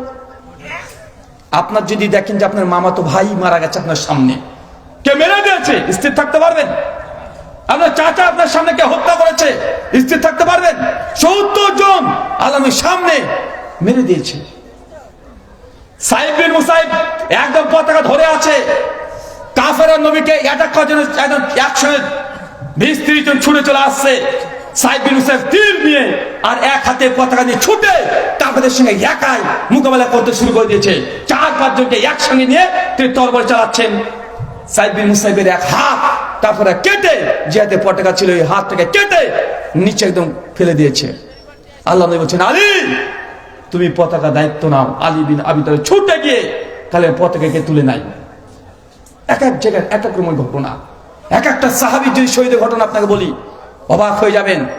আল্লাহ নবীকে টার্গেট করে চলে আসছে 30-40 জন একসঙ্গে দিয়ে। নবীর কাছে মাত্র 9 জন সাহাবী গোল করে ঘিরে রেখে দিয়েছে। যখন 130-40 জন কাফেররা ধেয়ে চলে আসছে, আল্লাহ নবীর কাছ থেকে 9 জন সাহাবীর মধ্যে 7 জন দুর্বল গতিতে কাফেরদের ভিতরে গিয়ে মরণপণ লড়াই করছে। 7 জন ওইখানে শহীদ, নবীর সামনে শহীদ, কেউ নেই নবীর কাছে, মাত্র 2 জন আছে। কয়জন? মাত্র 2 জন আছে। এর মধ্যে সাহাবীর নাম মনে রাখবেন, আবু তালহা ইবনে উবাইদুল্লাহ। আবু বকর রাদিয়াল্লাহু আনহু যখন উহুদের যুদ্ধের ঘটনা বর্ণনা করতেন তখন বলতেন, আরে উহুদ তো আবু তালহার। কেন জানেন? আবু তালহা ইবনে উবাইদুল্লাহ সাহাবী উহুদের প্রথম থেকে শেষ পর্যন্ত সবসময় নবীর সামনে দাঁড়িয়ে আছে, সবসময় নবীর সামনে, নবীকে পিছে রেখেছে, যেন তীর যদি মারে তার বুককে ভেদ করে নবীর কাছে যেতে হয়। সব সময় প্রথম থেকে শেষ পর্যন্ত কেউ যখন নেই, মাত্র 2 জন, তাহলে আবু তালহা ইবনে উবাইদুল্লাহ ইনি আছেন, নবী সামনে দাঁড়িয়ে আছে, নবী ছুটে বেড়াচ্ছে, এদিকে যায় ওইদিকে যায়, কে কি বলতে নিক্ষেপ করে নবী দেখতে যাচ্ছে। সঙ্গে আবু তালহা ইবনে উবাইদুল্লাহ এই সাহেব বলছে, ইয়া রাসূলুল্লাহ আপনি মাথা তুলিয়েন না, কাফেররা লক্ষ্য করছে আপনাকে, আপনাকে মেরে দিবে, কাফেররা অনেক কি নিক্ষেপ করছে, ইয়া আল্লাহ রাসূল আপনি মাথা তুলবেন না, আপনার বুককে আমার বুক করে নেন, আপনি নিচু হয়ে বসেন, আল্লাহ নবী আপনি মাথা তুলিয়েন না, কাফেররা আপনাকে লক্ষ্য করে কি নিক্ষেপ করছে। আল্লাহ নবীকে টার্গেট করে পরপর 50টা তীর মেরেছিল। 39টা তীর এই সাহাবীর বুকে, হাতে, পেটে ঝাঁঝরা হয়ে গেছে। আল্লাহ নবী পেছনে আছে, রাসূলের জন্য জীবন উৎসর্গ। এই সিন, এই সিচুয়েশন আপনি বুঝতে পারবেন না। 39টা তীর নিয়ে নিয়েছে করে শরীরে ঝাঁঝরা। আল্লাহ নবী দেখছেন চতুর্দিকে সাহাবীরা সব মারা গেছে, থাকা সম্ভব নয় মাঠে। আল্লাহ নবী বললেন, শোনো, ওহুদের প্রান্ত ত্যাগ করে দাও, ওহুদ ছেড়ে দাও, এখানে থাকলে আরো বেশি ক্ষতি হয়ে যাবে। সাহাবীদেরকে এলান করে দিলেন, চলো, যা যা সম্পত্তি আছে সব নিয়ে তোমরা চলে আসো, কারা কারা মারা গেছে তাদেরকে সঙ্গে সঙ্গে তুলে নিয়ে আসো, ওহুদের প্রান্ত আর থাকতে চায় না। আল্লাহ নবী ওহুদের মাঠ ত্যাগ করে তিনি চলে যাচ্ছেন। শ্রেষ্ঠ মানুষ ওহুদের মাঠ ত্যাগ করে চলে যাচ্ছেন। সমস্ত সাহাবী তখন চিহ্নিতকরণ করছে কার কার কে এসেছে, কার মামাতো ভাই, কার চাচাতো ভাই, আপন ভাই, সব চিনছে। আর একটা একটা করে লাশ শরীর নিয়ে মাঠের দিক থেকে বেরিয়ে চলে যাচ্ছে। হঠাৎ করে দেখছে যে অপরিচিত লাশ পড়ে আছে, কেউ চিনতে পারে না। একজন এসে বলছে, আরে এ তো কাফের, আমাদের মধ্যে কেন? মানে কাফের, মুসলিমদের ঢুকে পড়েছে, মারা গেছে। একজন সাহাবী এসে বলছে, ইয়া রাসূলুল্লাহ, ইনি কাফের নন, ইনি উহুদের যুদ্ধের মাত্র কয়েক ঘন্টা আগে আমার কাছে এসে কালেমা পাঠ করেছে, মাত্র 1 ঘন্টা আগে কালেমা পাঠ করেছে। ওই সাহাবী ন্যাংরা ছিল, খোড়া, পায়ে চলতে পারে না, কিন্তু কাফের ছিল। উহুদের যুদ্ধে যখন ঘোষণা হয়ে গেছে, ওই সাহাবী ছুটে চলে এসেছে। এসে একজন সাহাবীকে বলছে যে আমি স্বপ্নে দেখেছি যে আমি নবীর কাছে কালেমা পাঠ করেছি, পড়েছি, ইসলাম গ্রহণ করেছি, যুদ্ধে গিয়েছি মুহাম্মদের সঙ্গে, তারপর একটা তীর এসে আমার এই কাঁধে লেগেছে, আমি মারা গেছি, আমি শহীদ হয়ে গেছি, এটা আমি স্বপ্নে দেখেছি। স্বপ্ন দিকে ছুটে চলে এসেছে কালেমা পড়তে। ওই সাহাবী থেকে কালেমা পড়িয়েছে, বলছে আমাকে যুদ্ধে নিয়ে চলো, উহুদে নিয়ে চলো। সাহাবী বলছে, না, তুই যুদ্ধে গিয়ে কি করবে, তুই ন্যাংরা, চলতে পারবে না। বলছে, না, আমি যেতে চাই। ওই সাহাবী বলছে, ইয়া রাসূলুল্লাহ, ওই সাহাবীকে আমি নিয়ে এসেছি উহুদের যুদ্ধে, যুদ্ধ করতে করতে বেচারাও শহীদ হয়ে গেছে।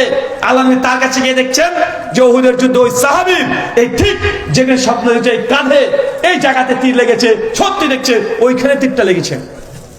আল্লাহ নবী তাকে বলছে, 1 রাকাত নামাজ পড়েনি, তারপরেও এই ব্যক্তি জান্নাতে চলে গেল, শহীদ হয়ে গেল, বলছে 1 রাকাত নামাজ পড়েনি। চিন্তা করতে পারছেন?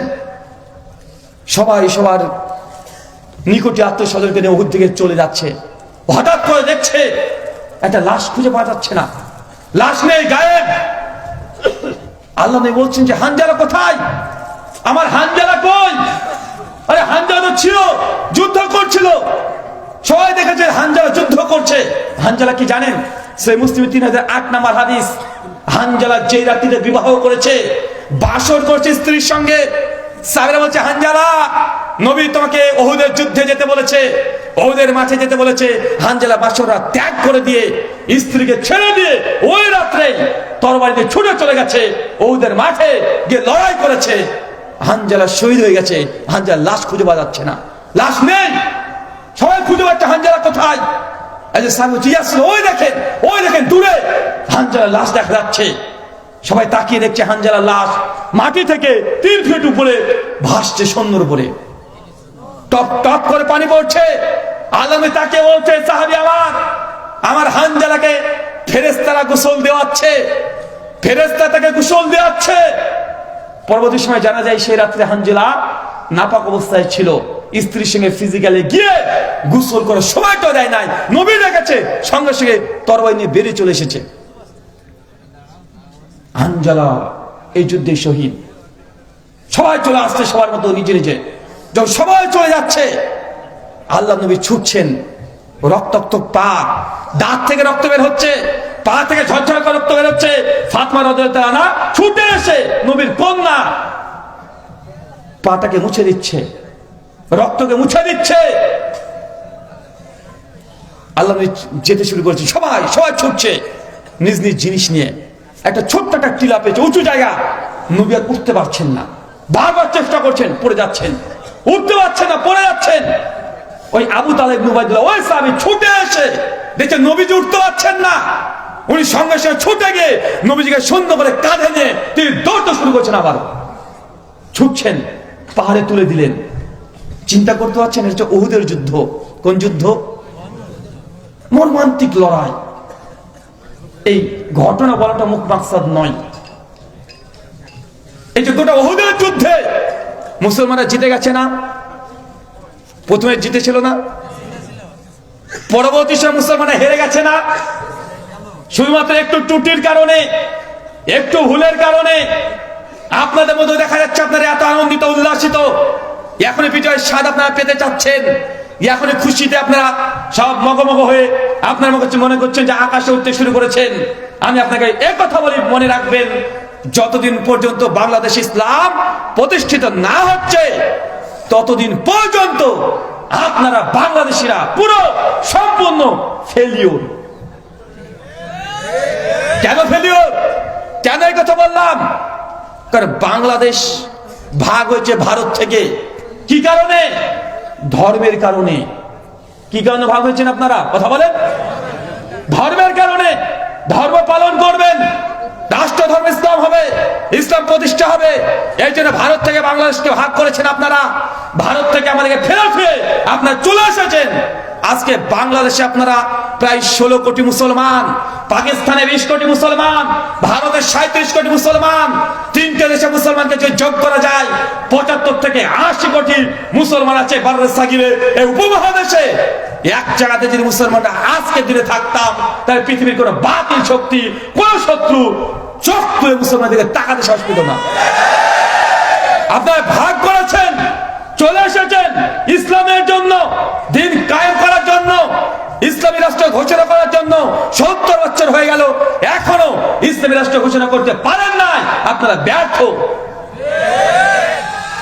আপনারা আমাদের দুর্বল করে চলে এসেছেন, দুর্বল করে দিয়ে আমাদেরকে আপনারা চলে এসেছেন এখানে। সব দেশ দুর্বল। যদি একসঙ্গে থাকতাম আমরা, সব দুর্বল।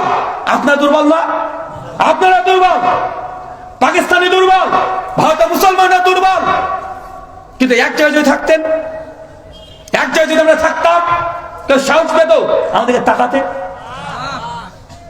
তো ভাগ হয়েছেন যে জন্য, যতক্ষণ সেটা প্রতিষ্ঠিত না হচ্ছে, মনে করছেন না যে জবাব দিতে আল্লাহকে দেওয়া লাগবে? দেওয়া লাগবে না? দেওয়া লাগবে। যেই জন্য ভাগ হয়েছে সেটা এখনো প্রতিষ্ঠা হয় নাই। এক কথা আপনি যদি প্রতিষ্ঠা করতেন, তবু নচেত বলতে পারতেন, আল্লাহ তুমি আমাদেরকে এই কথাটা বোঝা তৌফিক দান করে। সকলে পড়ি আমিন। আপনাদের কাছে আমার প্রশ্ন, এই ঘটনা যে বললাম, মুসলিমরা অর্জিত বিজয় আবার হেরে গেছে, কারণ কি?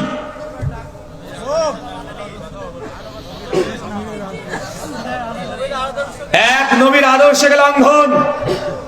দুই,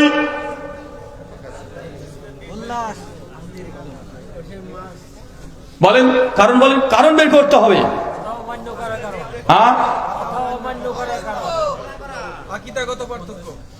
আকীদাগত পার্থক্য, আর লোভ লালসা গনিমত, আর নবীর আদর্শ বা নির্দেশ বা আদেশ লঙ্ঘন, আর বিজয় উল্লাস, আর দেখি কটা বলতে পারেন? ঐক্যবদ্ধ না থাকা, আর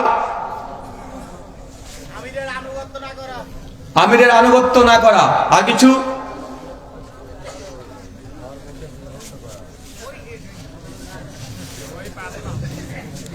আচ্ছা, আমি 5টা পয়েন্ট বলি আপনাকে। মূলত 4টে কারণ আছে।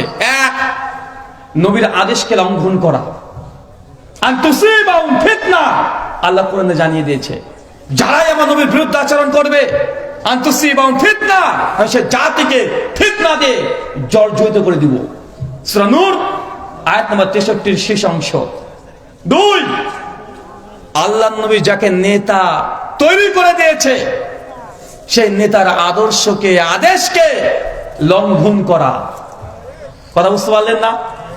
3, মুসলিমদের মধ্যে মতভেদ। কি বলেন তো? ওকে মতভেদ হয়েছে না? 50 জন। কেউ বলছে চলে আসবো, কেউ বলছে থাকবো, কেউ বলছে আমরা জিতে গেছি, থেকে কি করব, আর কিছু দল বলছে যে না, নবী এখন আদেশ করেনি, যাবো কেন? মতভেদ হয়েছে।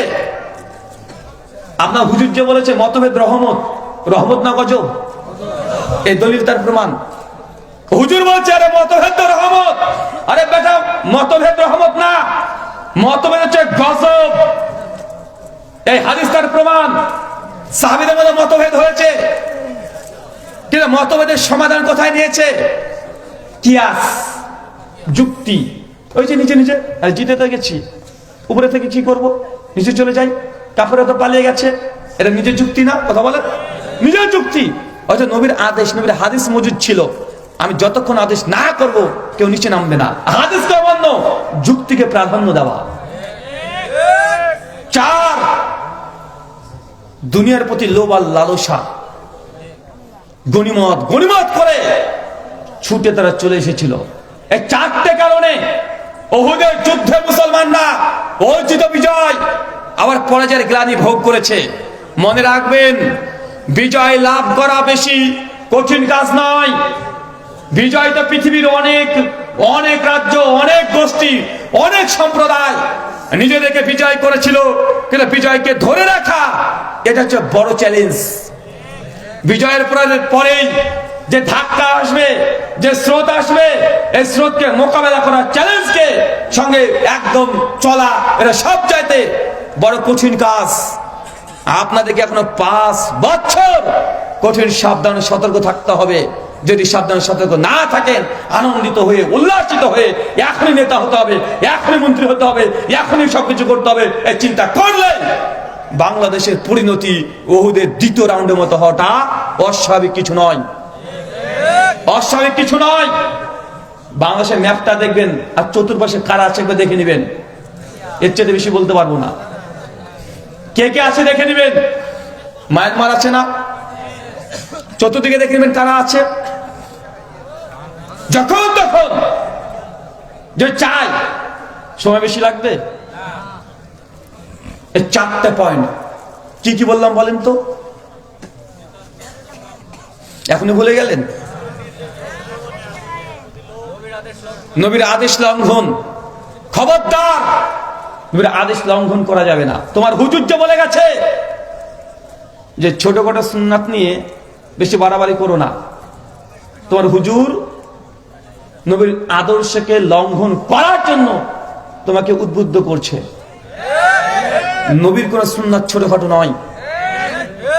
এইখানে সাহাবীরা তখন বলতে পারত, নবী তো বলেছে যে তোমরা নিচে নামবে না, জিতে গেছি তো। ছোট মনে করে যুক্তিকে প্রাধান্য দিয়েছে। নবীর কোন সুন্নাত ছোট না। তুমি বলছো কোথায় হাত বাঁধবো, কোথায় হাত বাঁধবো না, কেউ বুকে, কে নাভির নিচে, কে ছেড়ে দিলে নামাজ হয়ে যাবে মামার বাড়ি। সুনান আবু দাউদ 755 নম্বর হাদিস, উঠে দেখেন, ইসলামিক ফাউন্ডেশন থেকে অনুবাদ করা হয়ে গেছে। আব্দুল্লাহ ইবনে মাসউদ রাদিয়াল্লাহু আনহু, বিখ্যাত সাহাবী, 32 হিজরিতে মৃত্যুবরণ করে জঙ্গে জামালে, পরে মৃত্যুবরণ করেছে। আল্লাহ নবীর সঙ্গে নামাজ পড়ছে, নবীর পাশে, একদম পাশেই। আমরা কি করি, বাম হাতে করে ডান হাত বাঁধি না? ওই সাহাবী ইবনে মাসউদ বাম হাতে করে ডান হাত বেঁধেছে, ডান হাতে করে বাম হাত। আল্লাহ নবী নামাজরত অবস্থায়, নামাজের মধ্যে সঙ্গে সঙ্গে হাত থেকে তুলে ডান হাতকে বাম হাত করে দিয়েছে। তোমার হুজুর যে বলছে ছোটখাটো সুন্নাত, হাত ছেড়ে দিয়ে নামাজ হবে, আরে নবী তো সালাম ফিরিয়ে বলতে পারতেন না, করেনি। সঙ্গে সঙ্গে এখানে একজন সাহাবী এসে নবী দাঁড়িয়ে সালাত আদায় করছে, হঠাৎ করে ডান পাশে দাঁড়াতে হয়, ওই সাহাবী ডান পাশে না দাঁড়িয়ে বাম পাশে দাঁড়িয়েছে। নবী হাত ধরে টেনে পেছন দিক দিয়ে ডান দিকে করে দিচ্ছে। ছোটখাটো সুন্নাত?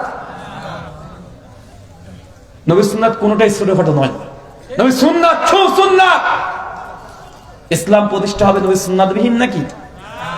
সবকিছুতে ছোটখাটো দাড়ি 1 ইঞ্চি বেশি রাখে না। আরে বড় বড় দাড়ি রেখে কি করবো? রাষ্ট্র ইসলাম নাই, বলেন না ভাইজান? এরকম মানুষ আছে না? নিজের মধ্যে ইসলাম নাই, নিজের মধ্যে ইসলামটাকে কমপ্লিট করতে পারে নাই। আল্লাহ কোরআনে বলছে, সূরা রাদ আয়াত নাম্বার 11 শেষ অংশ, ইন্নাল্লাহা লা ইউগাইয়িরু মা বিকওমিন হাত্তা ইউগাইয়িরু মা বিআনফুসিহিম। আল্লাহ সে জাতির ততক্ষণ পরিবর্তন করবে না যতক্ষণ পর্যন্ত তারা নিজেরা আনফুসিহিম নিজেকে পরিবর্তন না করে। আপনি তো ইসলাম কমপ্লিট মানেন না, আপনি কিভাবে রাষ্ট্র ইসলাম নিয়ে চলে যাবেন? সব জায়গায় ছোটখাটো আকীদা নিয়ে আলোচনা করা যাবে না। আকীদা শব্দ কোরআনে নাই, বলছেন কেউ। সুন্নাত আলোচনা করা যাবে না, বেদাত আলোচনা করা যাবে না। কোন হুজুর একটা ভুল কথা বলে দিয়েছে, সম্মানের সহিত শুধরিয়ে দিলে বলে গীবত করছে, আছে না? কথা বলেন। অবাক, আশ্চর্য, বলবো কি? সুন্নাতের দাওয়াত দেওয়া যাবে না, বেদাতগুলো চিহ্নিতকরণ করা যাবে না, শিরক কোনটা বলতে পারবো না, আকীদা নিয়ে কথা বলা যাবে না, মাসলা মাসাইল নিয়ে কথা বলা যাবে না, কি বলবো তাহলে? এজন্য ও বলছে রাশমিকা মান্দানা, আমি এর নামটা জানতাম না, আমি ওনার কাছ থেকে শিখেছি, জানতাম না যে কে রাশমিকা না কি নাম, মানে কত যে নাম মুখস্থ হুজুরের। পরিমণি বলছে যে পরিমণি আর কি দেখতে তাই বলছে, মানে পরিমণিকেও দেখেছে। আমি ওই কথা বলতে চাই না ভাই, দরকার নেই ভাই। এমনি আপনারা কুষ্টিয়ার মধ্যে অন্য আছে নাকি গো ভাই? কোথায় আছে? না ভাই, তাহলে আর বলবো না ভাই, ওগুলো আপনাদের জিনিস, ভার্সিটির জিনিস, ভার্সিটিতে থাক। আমি ওইসব কথাতে মন্তব্য করতে চাই না। ভার্সিটির জিনিস, ওরকম কথা বলতে পারে দু চারটে, আপনাদেরকে ক্ষমা দৃষ্টিতে দেখতে হবে। আর দীর্ঘদিন একটা জায়গা থেকে এসেছে, মানসিক দুর্বলতা থাকতে পারে, এখন অসুস্থতা থাকতে পারে, রেস্টের প্রয়োজন। এখন আপনারা মঞ্চে তুলে দিলে এরকম উল্টাপাল্টা তো বলবেই, বলবে না? একটু রেস্টে দেন, মানুষকে রেস্ট দিতে হয় না। আমি কিন্তু আপনাকে আল্লাহি আপনাকে সমালোচনা করছি না, এটা বাস্তব, ন্যাচারাল। মানুষের একটা মানসিক প্রস্তুতিও থাকার দরকার আছে। যেদিনকে বেরিয়েছে, দুপুরবেলা বেরিয়েছে, সন্ধ্যাবেলাতে আপনারা বলছেন হুজুর প্রোগ্রাম করেন, কি করবে? জেলখানা গল্প বলতে হবে। আল্লাহ সুবহানাহু ওয়া তাআলা আমাদের বোঝার তৌফিক দান করে, সকলে বলি আমিন আমিন। আমার লেখা অনেকগুলো বই আছে, যাদের প্রয়োজন বইগুলো সংগ্রহ করতে পারবেন। কি কি বই আছে দেখি তো? আচ্ছা, প্রশ্ন করতে থাকেন। এখানে 6খানা বই একসঙ্গে আছে। একটা শফিক কাশিমের মিথ্যাচারের জবাব। শফিক কাশিমকে চেনেন? বগুড়া।